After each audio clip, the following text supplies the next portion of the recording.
할렐루야. 옆 사람과 인사하실까요? 예수 안에서 사랑합니다.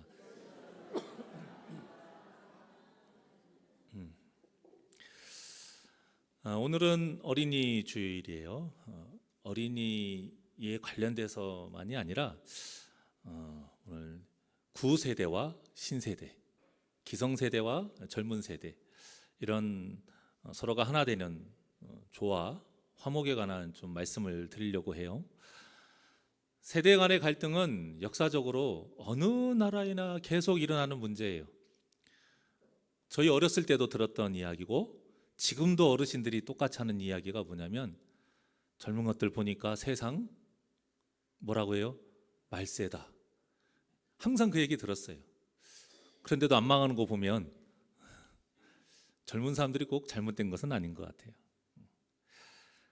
이 말은 곧 무엇냐? 참 서로가 같은 세대가 하나가 되는 것이 참 어렵구나.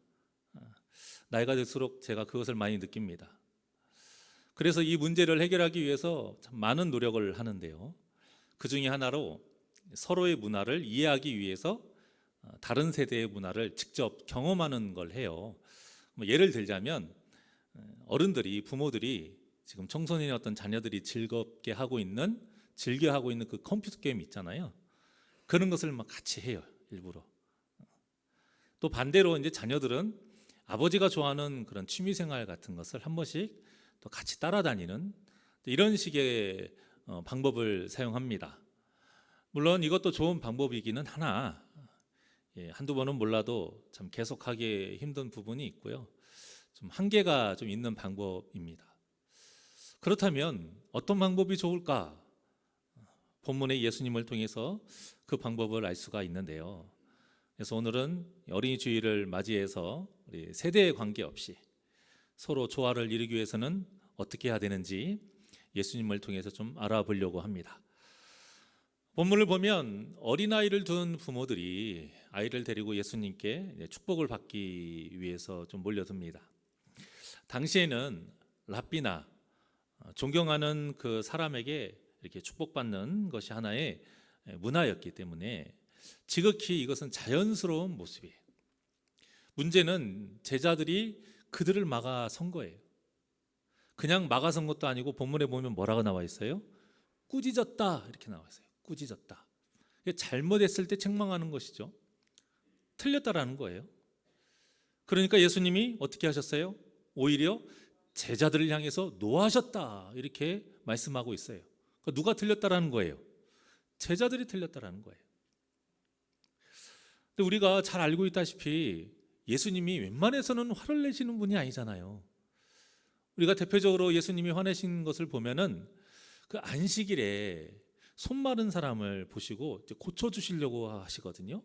그런데 이 이스라엘 백성들이 안식일에는 일을 하면 안 된다라는 이런 잘못된 율법 사고가 있어가지고 어떻게 하는가 보고 고치면 고발하려고 계속 주시하고 있었어요. 그 사람들을 향해서 예수님이 엄청 분노하셨거든요. 또 성전에 있는 그 이방인의 뜰에서 종교 지도자들하고 장사꾼들하고 작당을 한 거예요. 그래서 이제 불법적으로 장사를 해서 그 거룩해야 할 성전을 더럽힌 것에 대해서 예수님이 굉장히 분노하셨죠. 그런데 오늘 또 본문에서 이렇게 분노하신 거예요. 자, 이 말은 무슨 뜻이냐?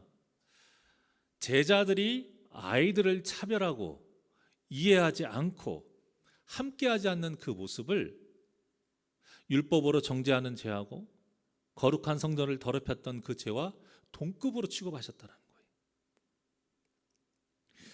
예수님이 아이들을 특별히 막 예뻐해서, 제가 굉장히 아이들을 예뻐하는데 이런 마음으로 화를 내신 게 아니에요. 아이에 대한 세상의 기준이 잘못됐다, 이제 그것을 짚어주시려고 그렇게 화를 내신 겁니다. 이 잘못된 인식을 깨트리지 않으면 절대 서로 조화를 이룰 수 없다라는 거예요. 하나가 될 수 없다라는 겁니다. 화목할 수 없다라는 거예요. 자, 그렇다면 어떻게 해야 서로 조화를 이룰 수 있을까? 오늘 본문을 통해서 보면 첫 번째로 용납하고 섬겨야 합니다. 따라해 볼까요? 용납하고 섬깁시다. 보통 세대 간에 갈등이 생기면 틀렸다고 지적하는 세대가 대부분이 누구예요? 기성세대예요. 흔히 말하는 어른들인 거예요. 아무래도 더 오랜 삶을 산 어른이고 경험도 많고 아는 것이 많다 보니까 더 많이 그럽니다. 하지만 이 이유만으로 젊은 세대를 우리가 이렇게 대하면요, 절대 하나가 될 수가 없어요. 제가 말씀드리는 젊은 세대는 우리 주일학교를 말하는 거예요. 영아부터 유아, 유치부, 유초등부, 중고등부, 청년에 이르기까지. 청년까지가 주일학교예요. 이것은 세대 간의 문제뿐만이 아니라요, 이 교회 공동체 안에서도 마찬가지예요. 로마서 15장 1절을 한번 다 같이 합독합니다. 로마서 15장 1절 시작. 믿음이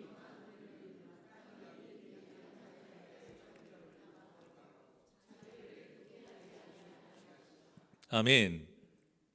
이 말씀이요, 교회 공동체가 하나가 되기 위해서 굉장히 필요한 말씀이에요.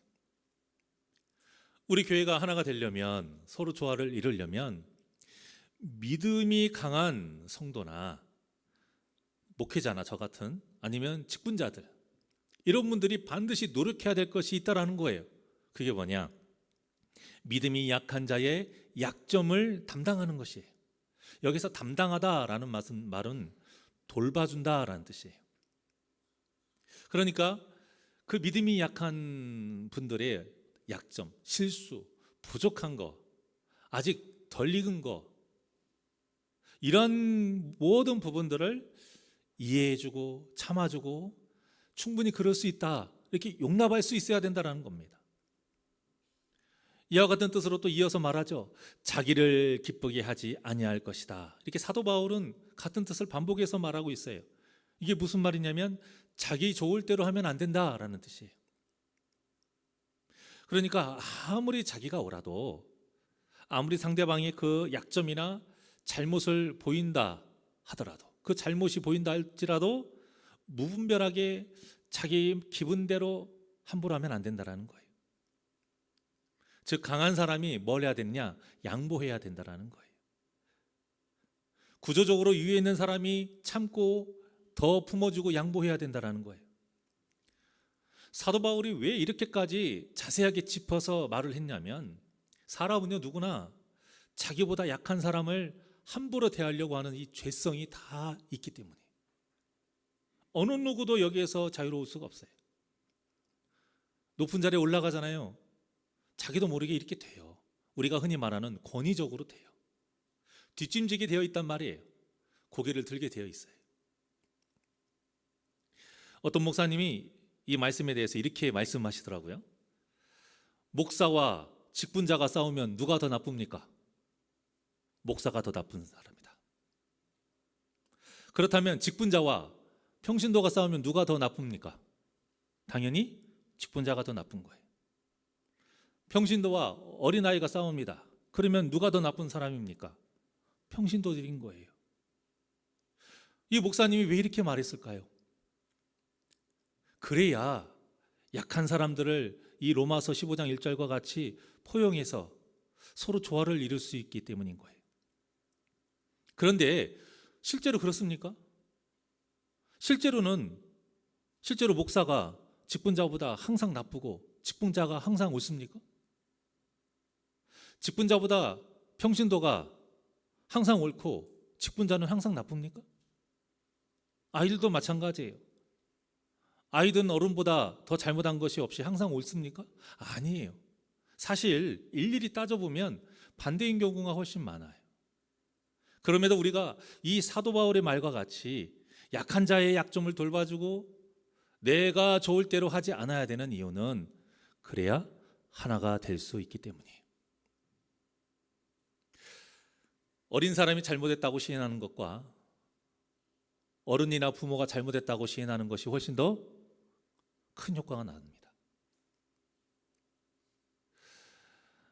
이 말씀이 너무나도 맞는 것이요, 제가 목사라고 해서 말씀을 가지고 우리 성도님들을 항상 책망하고 항상 지적질하면 교회가 어떻게 될까요? 하나가 될 수가 없는 거예요. 마찬가지로 중직이라고 해서 집사님들과 평신도들에게 그 사회에 있는 상급자들처럼 이렇게 딱 뒷짐지고 항상 명령하고 권위만 내세우면 교회가 어떻게 될 것 같아요? 화목해질 수가 없는 거예요. 또 기관의 회장이라고 해서 회원들에게 일을 잘못한다고, 실수한다고 막 화를 내고 자기 뜻대로 하지 않는다고 책망하면 그 기관이 어떻게 되겠습니까? 제대로 이루어지지 않는 거예요. 또 교회에서 어른이라고 우리 청년들이나 우리 중고등부 학생들, 또 유초등부 그 아이들에게 막 권위만 내세우면서 함부로 대하고 존중해주지 않고 다 모든 것을 어른 기준으로 맞춰가지고 너희들 정말 이해가 안 돼. 왜 그렇게밖에 못해? 이런 식으로 마음에 상처를 주면 교회가 어떻게 되겠어요? 절대 하나가 될 수 없는 겁니다. 절대 성장할 수도 없고요. 흥왕한다라는 것 바랄 수도 없는 거예요. 이 잘못된 모습이 바로 오늘 본문에 나오는 이 제자들의 모습인 거예요. 그래서 우리는 절대 이 제자들과 같이 사람들을 대하면 안 됩니다. 내가 조금이라도 사도 바울이 말한 것과 같이 믿음이 강한 사람이라면, 직분자라면, 신앙 연수가 많다라면, 어른이라면 제자들처럼 이렇게 대하면 안 되는 거예요. 우리는 누구처럼 대해야 돼요? 예수님처럼 대해야 돼요. 예수님처럼. 여러분, 성도로서 어떤 질문을 받잖아요. 그러면 답은 간단해요. 예수님이에요. 어떻게 해야 돼요? 예수님처럼 하면 돼요. 당시에 예수님 별명이 무엇인지 아십니까? 세리와 죄인의 친구였어요. 성경에 나와요. 세리와 죄인의 친구. 이 말은요, 당시에 굉장히 수치스러운 말이에요. 세리와 죄인은 당시 이스라엘 사람들이 사람 취급도 안 했고요, 대화도 하지 않았고 같이 식사를 한다? 이게 절대 있을 수가 없는 일이에요. 자, 그런데 이걸 다 누가 하셨어요? 예수님이 하신 거예요. 세리는 우리나라 이 역사적으로 말하면 친일파나 이 공산당 앞잡이들 있죠. 그들과 똑같은 사람들, 그렇게 취급받았고요. 또 죄인은 단순히 세상 법을 어겨가지고 감옥에 갔다 온 사람, 이런 사람들을 말하는 게 아니라 율법을 딱 근거로 자기들이 멋대로 정해놓은 죄인이 있어요. 그 부류가 있어요. 절대 함께하면 안 된다. 그들과 함께하면 우리는 거룩해지지 못하고 부정해진다. 우리나라식으로 말하면 부정찬다. 이렇게 정한 부류가 있어요. 그 사람들을 통틀어서 죄인이라고 해요. 성경에서 말하는 죄인은 보통 그런 사람들. 그래서 나병 환자들 있죠. 성 밖에서 사람들, 성 밖에 살아야 되는 사람들, 같이 하면 안 되는 사람들, 이런 사람들도 다 죄인에 포함되는 거예요. 그 이스라엘 사람들이 말하는 죄인을 말하는 거예요. 그런데 예수님은 이런 그들에게 먼저 찾아가셨고요, 그들보다 더 낮은 모습으로 그들을 섬기셨고요, 그들을 또 복음으로 가르쳐 주셨고 치료해 주셨고 심지어는 같이 식사도 하셨어요. 그러니 이 모습을 본 이스라엘 사람들이 수군거리는 정도가 아니라 조롱하고 비난을 했던 겁니다. 그래서 세리와 죄인의 친구라는 별명을 얻게 된 거예요. 하지만 우리에게는 예수님의 모습이 절대 수치스러운 모습이 아닌 겁니다. 우리 모두가 다 본받고 따라가야 할 모습인 거예요. 너무나도 아름다운 모습인 거예요. 저도 선배 목사님들에게 귀에 못이 박히도록 들었던 말씀이 뭐냐면, 목사는 성도들의 대장이 되면 안 된다. 절대 그들의 대장이 되려고 하지 말고 예수님처럼 가장 낮은 자리에서 섬겨야 된다, 이 말씀이었어요. 그런데 성도님들도 이렇게 생각하고 계시는 걸 알아요. 그리고 저에게 직접 이렇게 돼야 된다라고 말씀하신 분들도 많아요. 옳은 생각이고요, 옳은 말씀이에요. 그런 이야기 듣는다고 저 기분 나쁘거나 그런 거 아닙니다. 옳은 말이니까. 자, 그런데요, 중요한 것은 이 섬김을 목사만 하는 것이 아니라 이 섬김을 목사만 해서는 교회가 하나가 될 수 없다라는 거예요. 중직들도 집사님들과 평신도들을 목사에게 바라듯이 먼저 겸손하게 섬겨야 돼요. 기관의 회장들도 또 임원들도 회원들을 또 그렇게 겸손하게 잘 섬겨야 돼요. 먼저. 또한 교회 어른들 모두가 우리 청년들 얼마나 애써요. 이야기 들어보면 우리 청년들 정말 애쓰고요. 정말 착해요. 우리 중고등부 학생들, 유초등부터 다 마찬가지고요. 그러니까 어른들 모두가요, 이 청년들과 중고등부 학생들, 우리 아이들을요, 더 겸손하게 귀하게 섬기고 바라봐야 돼요. 자, 그렇다면 어떻게 하는 것이 겸손하게 섬기는 것이냐? 예수님처럼 하면 돼요. 예수님이 그렇게 하셨던 것처럼 이해해주고요, 참아주고, 또 응원하면서 기다려주고 넓은 마음으로 품어줘야 되는 겁니다. 이것이 바로 진짜 섬기는 거예요. 그리고 이 섬김이 있은 후에 정말 필요할 때 권면을 하거나 훈계를 해야 되는 거예요. 근데 우리는 어때요? 이게 순서가 바뀌어요. 일단 먼저 권면부터 하고 먼저 훈계부터 하고 순서가 바뀌면 안 되는 겁니다. 그리고 이렇게 권면을 하고 훈계를 해도요, 여기 자기를 기쁘게 하지 아니할 것이라, 내 기분대로 내가 좋을 대로 하면 안 된다라는 거예요.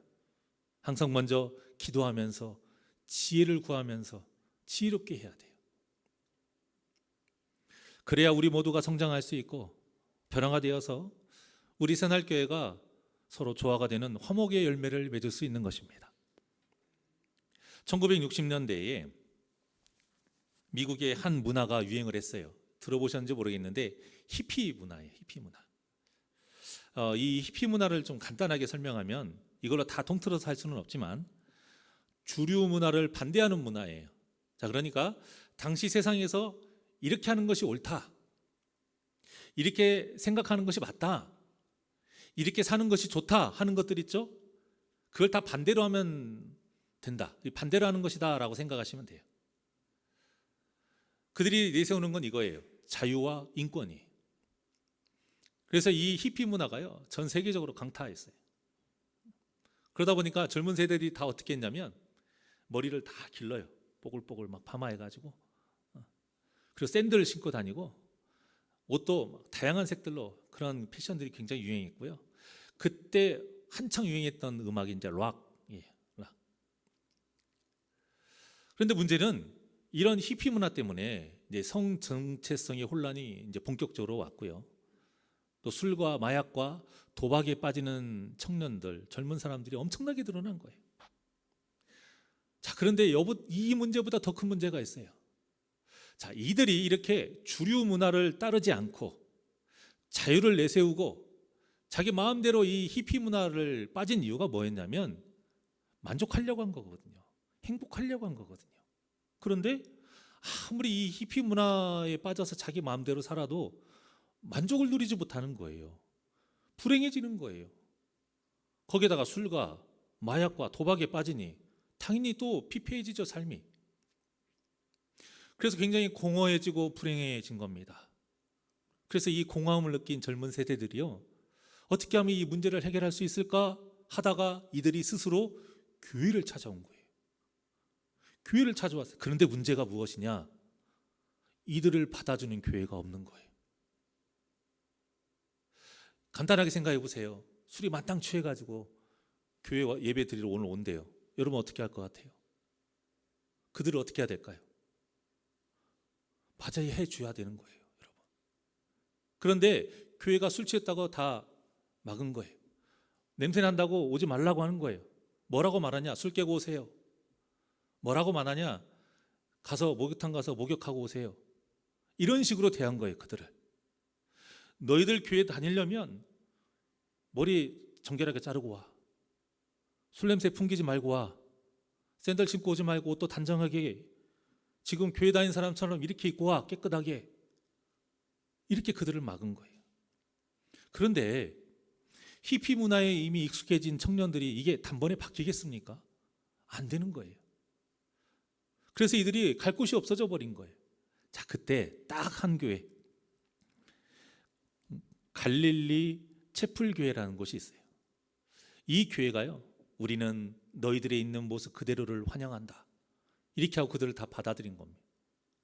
자, 그러니 그들이 드렸던 예배가 어떨까요? 이건 뭐 시장통도 아니고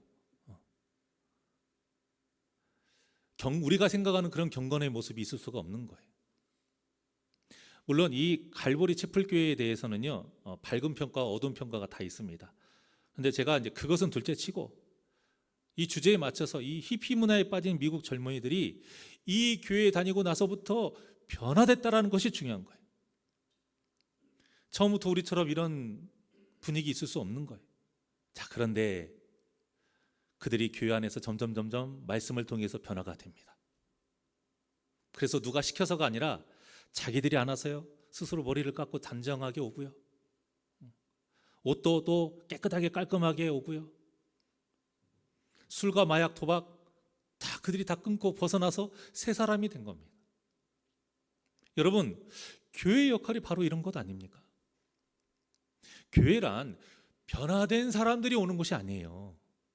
변화되어야 할 사람들이 와서 변화되는 곳이 교회인 것입니다. 무엇으로요? 예수로, 말씀으로. 죄로 인해 죽어야 될 사람들이 예수님 만나서 다시 살아야 되는 곳이 바로 교회가 되어야 되는 거예요.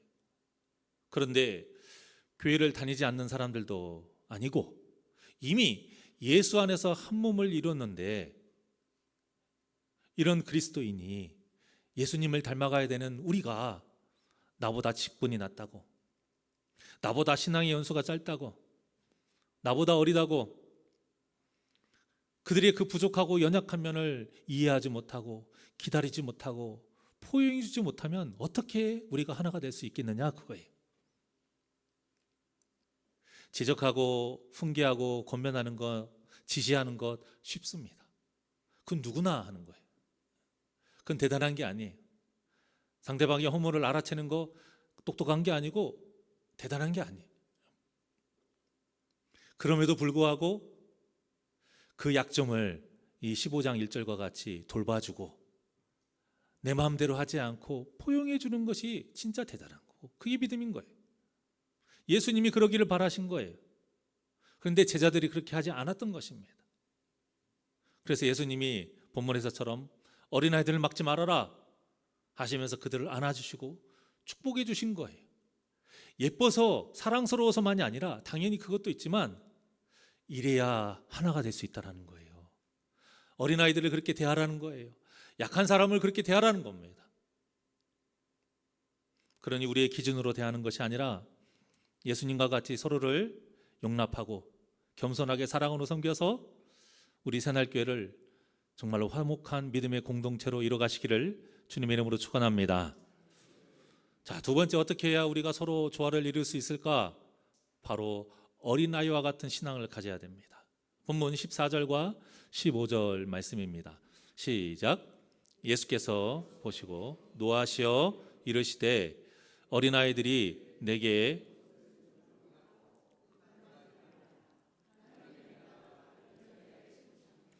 내가 진실로 너희에게 이르노니 누구든지 하나님의 나라를 어린아이와 같이 받들지 않는 자는 결단코 그곳에 들어가지 못하리라 하시고. 아멘. 자, 이 말씀에서 중요한 말이 바로 하나님의 나라를 어린아이와 같이 받들지 않는 자라는 거예요. 이 받들다라는 말은 받아들인다라는 뜻이에요. 받아들인다. 그러니까 어린아이와 같이 하나님의 나라를 받아들여야 구원받는다라는 거예요. 그렇다면 도대체 어떻게 하나님의 나라를 받아들이는 것이 어린아이와 같은 것일까? 있는 그대로 받아들이는 거예요. 있는 그대로. 계산하지 않는 거예요. 어른들은 그러지 않잖아요. 어른들은 있는 그대로 받아들이지를 않아요. 또 다른 무언가가 있지 않을까? 자꾸 생각하고요, 자꾸 의심하고 계산하는 거예요. 이것을 어떤 학자가 이렇게 말합니다. 어린아이는 마음으로 보고 어른은 눈으로 본다, 이렇게 표현했어요. 자, 그래서 어린이 영화를 볼 때 가족이 같이 보잖아요. 아이들만 보내지 않고 어른들 같이 보잖아요. 그러면 그 어린이 영화를 어른들은 심심하고 지루한 거예요. 왜냐? 어른들은 눈으로만 보니까. 막 하늘을 날아다녀요? 그럼 바보 같아 보이는 거예요. 또 착하게 살다가 막 기적이 일어나는 것, 현실적이지 않으니까 이해를 못하는 거예요. 공감이 안 되는 거예요. 그런데 아이들은 그렇지 않잖아요. 피터팬 같이 막 주인공들이 하늘을 날아다니면 어때요? 애들이 자연스럽게 두 손을 딱 모아요. 우와 하면서 눈이 바짝바짝 빛나요. 이게 무슨 상태예요? 이미 그 아이들은 피터팬처럼 하늘 날고 있는 거예요. 지금 마음의 눈으로 보기 때문에 그게 가능한 거예요. 그러니까 예수님의 이 말씀은 세상의 기준으로는 절대 복음을 받아들일 수 없다라는 거예요. 머리로 이해해서 계산해서 결과를 내 가지고는 믿음이 생길 수 없다라는 겁니다. 사람의 생각만으로는 절대 예수님을 믿을 수 없다라는 거예요. 그리고 예수님을 믿고 하나님의 자녀가 됐다 할지라도 우리가 이 제자들과 같이 다시 육신의 눈으로만 신앙생활을 하게 된다면 우리가 서로 절대 하나가 될 수 없다라는 겁니다. 그래서 좀 전에 전한 것과 같이 예수님처럼 서로 용납하고 섬기기 위해서는 서로를 영의 눈으로 바라봐야 돼요. 세상을 영의 눈으로 바라봐야 된다는 거예요. 신앙생활을 이 영의 눈으로 분별하면서 해야 된다는 겁니다. 마찬가지로 우리 믿음이 성장하지 않는 이유도, 또 우리 신앙생활이 뭔가 막힌 것 같고 기쁨이 없고 답답한 그 이유도 똑같아요. 영의 눈이 어두워졌기 때문이에요. 신앙생활을 육의 눈으로만 하기 때문인 거예요. 지식으로만 하기 때문인 거예요. 어린아이 같은 신앙의 순수함을 잃어버렸기 때문인 거예요. 이렇게 되면 어떻게 되는지 아세요? 만약에 예수님 영접한 지 얼마 안 된 성도님이 막 은혜를 받았어요. 그냥 뭐 모든 것이 다 예쁘고 기쁘고 아름다워. 너무나도 감사해. 그래서 그들 대부분 어떻게 신앙생활을 굉장히 열정적으로 하잖아요. 다쳐도 웃어요. 허허허. 뭐 자녀들이 시험 잘 못 봐도 웃어요. 허허. 예수님 만난 게 너무 좋으니까. 자, 이런 모습을 우리가 보면 어떤 생각을 해야 될까요? 옛날에 내가 이 성도님처럼 열정을 가지고 순수하게 신앙생활을 했던 그때를 내 자신을 되돌아봐야 돼요. 그리고는 그 성도님의 모습에 내가 자극을 받아야 돼요. 도전을 받아야 돼요. 다시 그 순수했던 때, 그 열정을 가졌던 때로 내가 돌아가려는 이 기회로 삼아야 되는데 영의 눈이 어두워지면 어떻게 될까요? 신앙의 순수함을 잃어버리면 그런 모습을 보고 어떤 생각을 가지는지 아세요? 저 때는 다 그럴 때야. 나도 그랬어. 그런데 저렇게 하는 것도 다 한때야. 조금만 지나봐 나처럼 돼. 이렇게 생각하게 되는 거예요. 여러분, 이런 생각하는 것이 당연한 겁니까? 그렇지 않아요. 오히려 문제인 거예요. 그래서는 우리 사랑하는 새날교회 성도님들이 이런 생각을 하는 분이 단 한 명도 없기를 간절히 소망합니다. 왜냐하면 이렇게 영의 눈이 어두워져서 신앙의 순수함을 잃어버리게 되면요, 절대 만족함이 없는 거예요. 기쁨이 없는 거예요. 사람을 보며 세상을 볼 때 뭐가 없대요? 만족함이 없었네. 나의 하나님 그분을 볼 때 어때요? 나는 만족하였네. 어떻게 하나님 보고 우리가 만족할 수 있어요? 순수해야 만족할 수 있는 거예요. 영의 눈이 떠져야 만족할 수 있는 거예요. 기본 조건이 없잖아요. 그냥 하나님 본 것만으로 만족한대잖아요.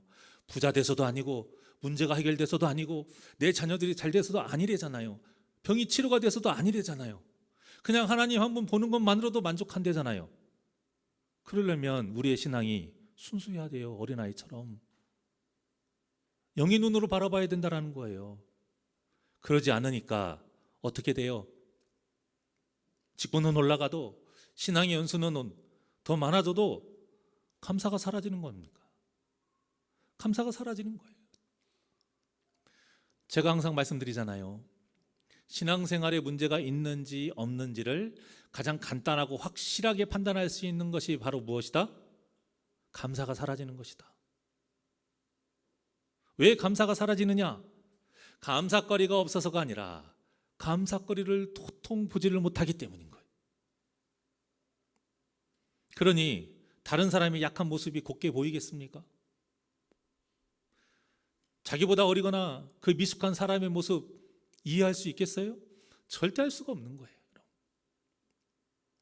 내 속이 뒤엄자리면요, 다른 사람이 예쁜 것도 예뻐 보이지 않아요. 내 마음이 좋지 않으면 아무리 맛있는 음식을 먹어도 맛이 없어요. 마찬가지인 겁니다. 하지만 어린아이와 같이 마음의 문을 열고 영의 눈으로 바라본다면 그들의 연약한 모습이 곱게 보여요. 어린 나이라 해도요, 절대 무시할 수 없어요. 아무리 미숙해도 우리가 그 영혼을 위해서 기도하면서 응원할 수 있게 되는 겁니다. 이렇게 바라보니 이해하지 못할 것이 무엇이며 화낼 것이 뭐가 있을 것이며 함께하지 못할 이유가 어디 있겠습니까? 정말 우리가 영의 눈이 떠졌다면 함께하지 못할 이유가 99가지가 있다 할지라도 한 가지 이유 하나만으로 우리는 함께할 수 있어야 됩니다. 그래야 우리가 서로 조화를 이룰 수 있고 한 몸을, 진정한 한 몸이 될 수 있는 거예요.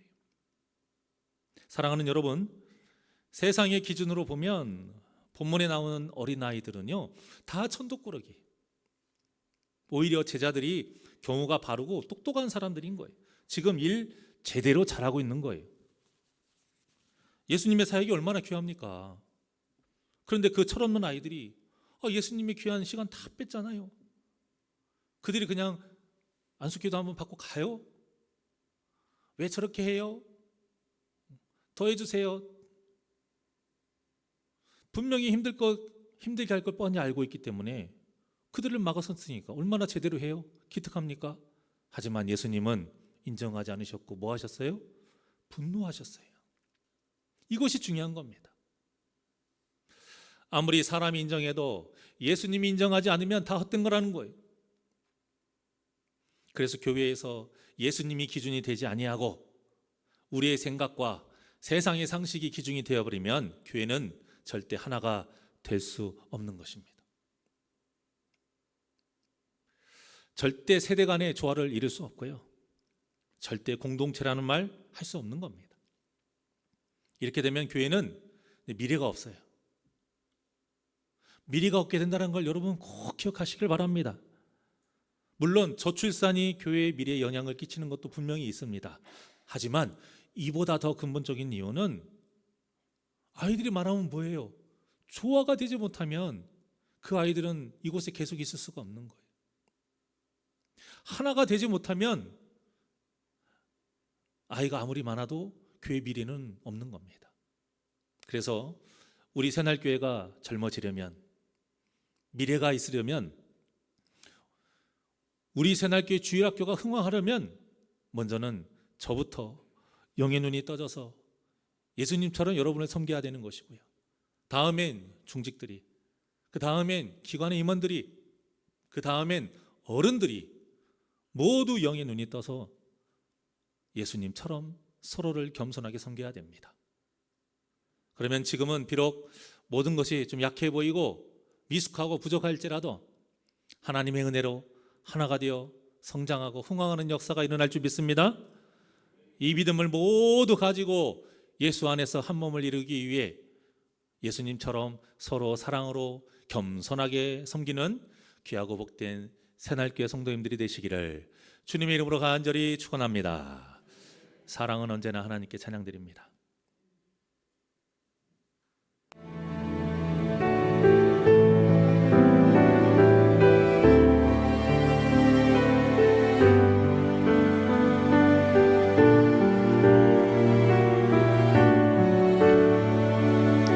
우리 두 손을 가슴에 얹고 사랑은 언제나,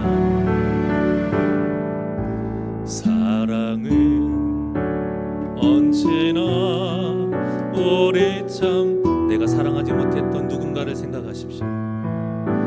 사랑은 언제나 온유한, 누군가를 지적했습니까? 그분을 생각해 보세요. 사랑은 시기하지 않으며 혹시라도 누군가를 함부로 대했습니까?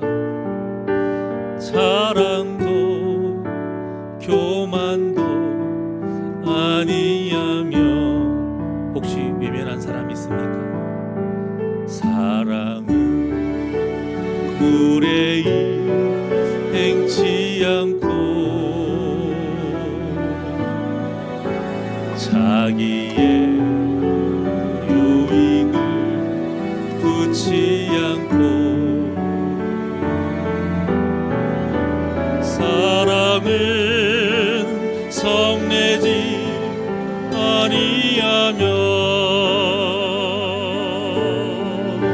진리와 함께 기뻐하네.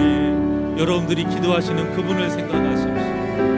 사랑은 모든 것 감싸주고 바라고 믿고 참아내며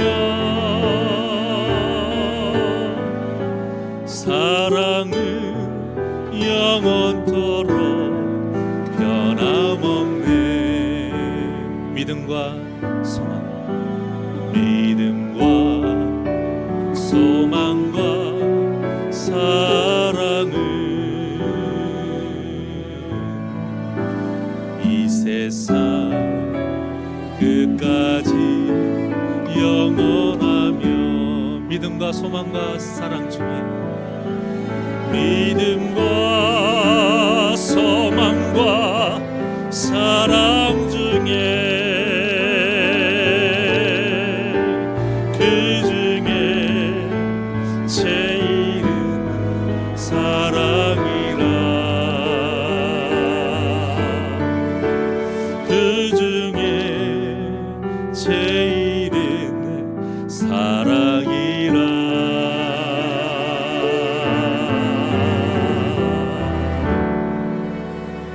기도하시겠습니다. 사랑의 하나님, 우리를 너무나도 사랑해 주셔서 예수 그리스도를 이 땅에 보내시고 십자가에 달려 죽게 하시기까지 우리를 사랑하셨는데 그 사랑의 은혜를 입은 우리가 무엇이 억울해서 이해하지 못할 것이 있을 것이며 무엇이 대단해서 누군가를 정죄하고 화를 내고 지적하고 훈계할 것이며 또 무엇이 자랑할 것이 있다고 고개를 들고 그들을 함부로 대하겠습니까?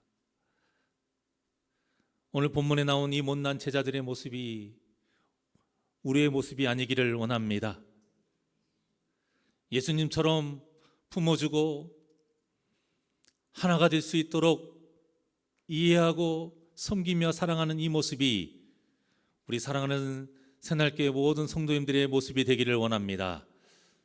그래서 그들을 위해 더 기도하며 더 응원해주고 더 힘을 실어주는 그러한 사랑이 넘치는 성도, 더 낮은 자세에서 그들을 예수님처럼 섬기는 아름다운 이 믿음의 모습이 우리의 모습이 되게 하여 주시옵소서.